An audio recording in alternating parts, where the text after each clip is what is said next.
So Drew Brees just announced that he's returning for another year at 41 years old. He's running it back. You know, I think for me this was a no-brainer for him to come back.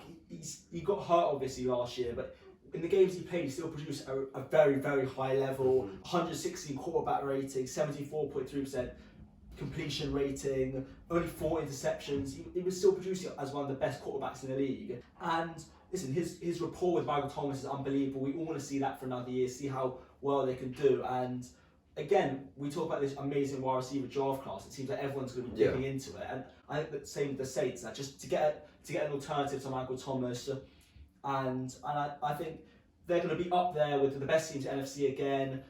And hopefully, like, we'll see what happens with them. But this was a no-brainer to keep Brees and just run it back. Mm-hmm. To your point, yes, I'm happy he's back. You know, with him in the league, it just makes it more competitive and better.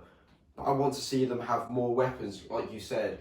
I think Michael Thomas just isn't enough, and it's shown that in the playoffs. They need one more weapon to help them actually get to the Super Bowl now. Mm-hmm. Yeah, I'm not shocked at all that Drew Brees is back. He just broke the record for all-time passing, all-time touchdown leader. He's playing at an all-time high level still.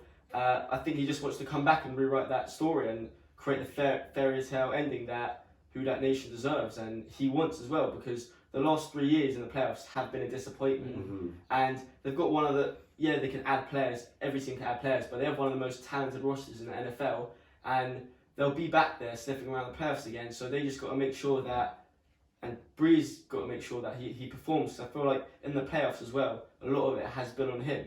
You can talk about weapons, but at the end of the day, he's their Hall of Fame quarterback, and he has to step up, because again, especially at home against the Vikings, he wasn't good enough until it was too late. And that's what I think. But I think we've seen with the talent with this team, when Brees was out, they went 5-1, yeah, with Teddy Bridgewater, who's a very good backup in the league, but obviously not Drew Brees. So I think the roster's so talented. Drew Brees is still playing at a great level, and this is 100% just come back and carry on.